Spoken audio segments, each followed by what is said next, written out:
Ayun, what's up mga ka-exotic, and ito na nga pala yung ating ah, part 2 ng ating feeding video ng ating mga slings. And ayan, ito nga pala yung nasa harapan natin ay ang dalawang semani.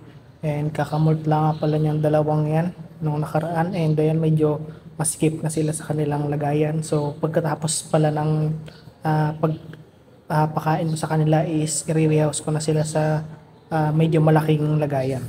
So ayan, papakainin natin sila. And ayan nga, yung sabi ko na medyo masikip na sila sa kanilang enclosure na yan. Kasi yan, lumaki sila dahil nag-molt. So ayan, papakainin natin to. And then guys, papakainin natin siya at ayan na yung kanyang pagkain. And ginagalaw-galaw ko lang yung kanyang pagkain kasi medyo nanghina kasi napasobra sa ipit ng tweezer.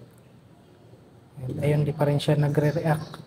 Kaya yan gagawin ko, kinuha ko and nilagay ko sa kanya. And ayun, siyempre may takedown tayo dyan kasi napakalakas kumain ng mga semani. And ayun, suggest ko mag-keep kayo nito kasi maganda rin naman ang tsura. And yun ang maganda dito is malakas sila kumain.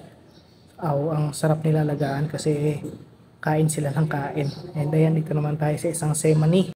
At guys, ilalaglag ko lang yung kanyang feeders at ayun, hindi niya na-late yung kanyang reaction. At ayun, boom, yun, ang ganda takedown ng itong isang semani. Napaka-aggressive ng pag-takedown niya. Ayan, gutom na gutom kasi ilang days walang kain dahil nga nag-molt. So ayun, napakaganda alagaan itong mga semani guys kasi ang lalakas talaga kumain. Okay, next naman tayo guys. Ito nga pala ang Nandochromatus. And ayan, kakamot niya rin nung nakaraan. Halos sabay sila ng semani. And ayan, yan na yung kanyang feeders. Yan, paikot-ikot lang dyan. And ayan, nag-react na siya. Yan, tignan natin kung gaano kagandang takedown na ipapakita ng ating chromatus. And ayan, antayin lang natin. Ayan, inisog ko na kasi ang tagal. So, grabe yung takedown na yun guys. Grabe. Napakabilis. Parang isang kisap mata. Lamon yung lats eh. Grabe. Angas ng takedown nitong chromatus. So, napaka-satisfied. Grabe ang angas. So, ayan. Next tayo. Dito naman tayo sa isang chromatus pa rin. So, last na nga pala ito guys. And, yun. Antay lang natin maubos or matapos kumain ng mga semani and i-rehouse na natin. And ayan na guys yung feeders. At yun, boom! Pagkalaglag pa lang, sinuod ka agad. Grabe tong isang chromatus na to. Gigil na gigil, no? Gutom na gutom. And syempre ayan, kailangan natin ng basain yung part na yan kasi yun sobrang dry na. So pangit sa tarantula guys kapag sobrang dry ng substrate. And pangit rin naman kapag sobrang basa. So, kunyari binasa nyo lahat, no? Pangit din yung sobrang sa humidity yung ating mga tarantula. So, nakasama rin sa kanila yon. And pwede silang ma-stress. So, ayan guys, ito na nagtapos ang ating part 2 ng feeding video. So, ayun. Rehousing naman tayo ng ating mga semani. One eternity later. What's up mga ka-exotic? Welcome to One Exotic, and today's video, yan, mag-rehouse lang tayo nitong ating semani. Yun, sabi ko na nakaraan nung feeding video natin is pagtas ng pakain nitong semani, yan, is i-rehouse natin. So ayan, kasi nga tingnan nyo naman, no, ayan sila medyo lumaki na and sumisikip na sila dito enclosure na to. So lipat lang natin sa medyo malaking enclosure.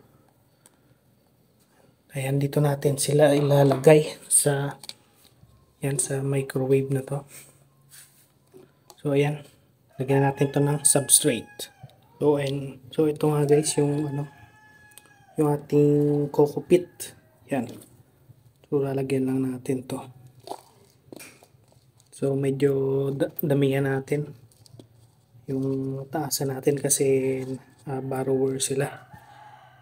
Posorial. Sa ilalim sila ng lupa. Yan.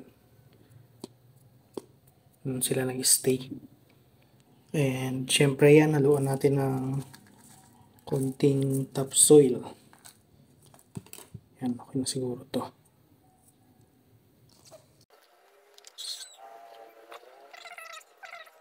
So yan, okay na to. So lagyan na natin ng barrow yan. Sila nang bahala dyan mag-okay ng mag-hukay. And ayun na guys, nalagyan na natin pareho. Yan. So ganun yan, same na may mix ng topsoil. So ayan, magbasa lang tayo ng konti. Yan.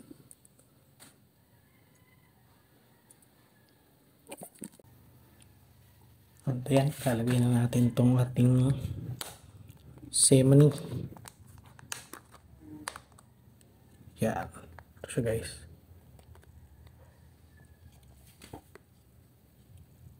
Yan. So, ano lang natin to, napapalabasin lang. Yan, konting tulak-tulak lang. Ayun, yun. So, ayun guys. Ang semani. Yan o.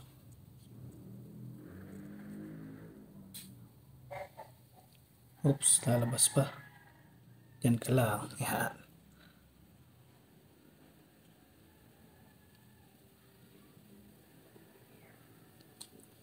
New word nga pala tong mga semani. Yan. So, estimate ko ng 1 inch na. Yan, 1 inch na tong semani.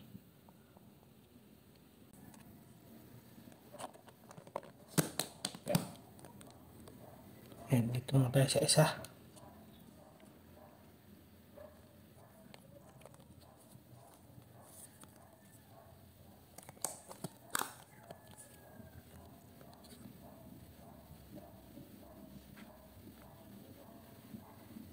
Yan, dandan na ulit ng sundot. Yan, palabasin lang natin.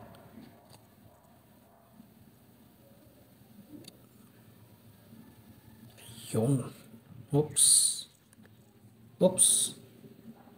Lalabas pa sana at ayun, tumago na siya doon. So, same size sila guys. Pareho sila na sa 1 inches na. Yun. So yan guys, napakabilis lang ang ating rehousing na to. Yan. So pag mag-rehouse ng tarantula guys, na-rehouse natin ngayon, hindi agad yan kakain kapag binigyan natin sila ng pagkain. Kasi nga mag-adjust pa yan kasi maninibago pa sila. And ayun, napakabilis lang ng ating rehousing. And yun lang guys, maraming salamat sa panood. Until next video, peace!